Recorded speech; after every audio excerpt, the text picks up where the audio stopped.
अधिगम पार्ट 1।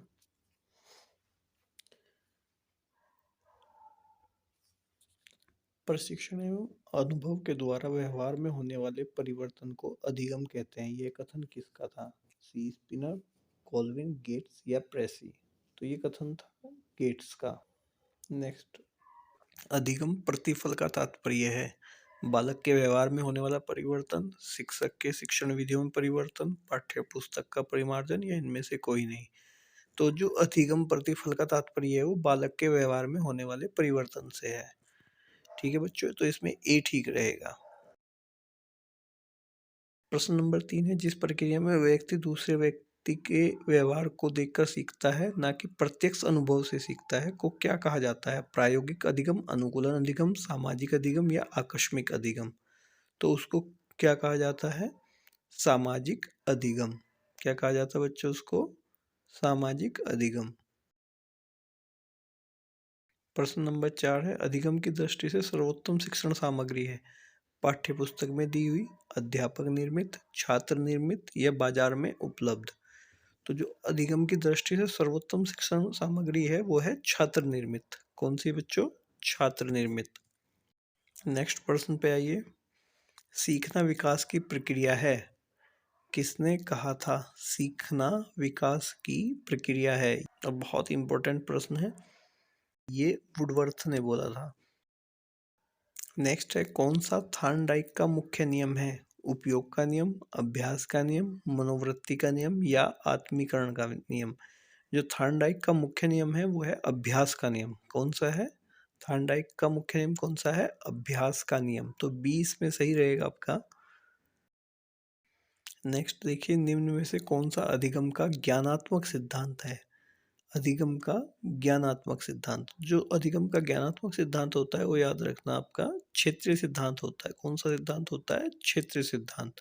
अधिगम का ज्ञानात्मक सिद्धांत क्षेत्रीय सिद्धांत होता है। नेक्स्ट आइए, अधिगम जीवन पर्यंत प्रक्रिया है जो पूर्ण होती है विद्यालय में, परिवार में, समाज में या उपरोक्त सभी में? तो जो अधिगम है वो सभी जगह पे पर्यंत होती है, सभी जगह पूर्ण होती है, विद्यालय में भी, परिवार में भी, समाज में भी, सभी जगह रहेगी। नेक्स्ट प्रश्न है, क्रो एंड क्रो के अनुसार अधिगम है ज्ञान और अभिवृत्ति, अनुभव, मात्र ज्ञान या मात्र अभिवृत्ति? तो ये जो है ज्ञान और अभिवृत्ति। क्रो के अनुसार अधिगम क्या है? ज्ञान और अभिवृत्ति। नेक्स्ट पे आइए, रॉबर्ट गेगने के अधिगम अनुक्रम सिद्धांत में अधिगम के प्रकार सम्मिलित हैं 6। तो इसमें डी ठीक रहेगा आपका। नेक्स्ट है, निम्न में से कौन सा कथन सीखने के संबंध में सही नहीं है? सीखना कुछ नया करना है, बिल्कुल सही बात है। सीखना बिना किसी उद्देश्य के भी हो सकता है।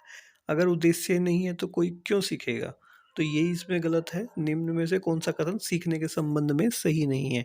तो सीखना बिना किसी उद्देश्य के भी हो सकता है, हो ही नहीं सकता है कभी सीखना बिना उद्देश्य के। तो इसमें आपका बी रहेगा। सहयोगशील अधिगम में अध्यापक की जिम्मेदारी होती है बैठक की उपयुक्त सुविधा प्रदान करने की, सूचना समूह रचना निर्धारण की, पर्याप्त संसाधन सामग्री एकत्र करने की, उपयुक्त सभी। तो ये सभी उपयुक्त जिम्मेदारी होती हैं अध्यापक की। तो इसमें आपका डी सही रहेगा। नेक्स्ट है, वह अधिगम जो व्यवहार के प्रभाव का परिणाम होता है कहलाता है अनुकूलित अनुबंधन, क्रिया प्रसूत अनुबंधन, अनुक्रिया अनुबंधन या सकारात्मक अनुबंधन? वह अधिगम जो व्यवहार के प्रभाव का परिणाम होता है, मतलब क्रिया प्रसूत अनुबंधन। तो इसमें आपका बी ठीक रहेगा। नेक्स्ट है, अधिगम को प्रभावित करने वाले पर्यावरणीय कारकों में से एक है। जो अधिगम को प्रभावित करने वाले पर्यावरणीय कारक हैं उनमें एक क्या है? सामाजिक परिवेश। नेक्स्ट है, रॉबर्ट एम गेने के अनुसार निम्न में से कौन सा अधिगम का प्रकार नहीं है? श्रृंखला अधिगम, संकेत अधिगम, अंतर्दृष्टि अधिगम, शाब्दिक साहचर्य अधिगम? तो इसमें सी जो है अंतर्दृष्टि अधिगम, ये अधिगम का प्रकार नहीं है। नेक्स्ट है, शिक्षण अधिगम प्रक्रिया में अशाब्दिक संप्रेषण के तरीके हैं सांकेतिक भाषा, मुख्य हाव भाव, शारीरिक भाषा या उपरोक्त सभी? तो उपरोक्त सभी जो हैं अशाब्दिक संप्रेषण के तरीके हैं। कौन सा कारक थानडाई के अधिगम से, मतलब थानडाई के सीखने से सुमेलित नहीं है? प्रभाव, अभ्यास, गुणवत्ता या तत्परता। तो जो आपकी गुणवत्ता है ये थानडाई के अधिगम से सुमेलित नहीं है। ये तीनों हैं, प्रभाव, अभ्यास और तत्परता, बट गुणवत्ता उसमें नहीं आता। तो सी ऑप्शन रहेगा इसका। नेक्स्ट है, निम्न में से कौन सा अधिगम प्रक्रिया का पक्ष नहीं है? उद्देश्य, पुनर्बलन, दबाव या अभिप्रेरणा। तो उसमें जो ऑप्शन सी है आपका दबाव, वो अधिगम प्रक्रिया का पक्ष नहीं है। 19 है आपका, अधिगम होता है विद्यालय के बाहर, विद्यालय में, या दोनों जगह पर, विद्यालय में भी और विद्यालय के बाहर भी, या केवल कक्षा कक्ष में? तो जो अधिगम है वो कहीं भी हो सकता है, तो सी ऑप्शन इसका है, दोनों जगह पर, विद्यालय में और विद्यालय के बाहर भी।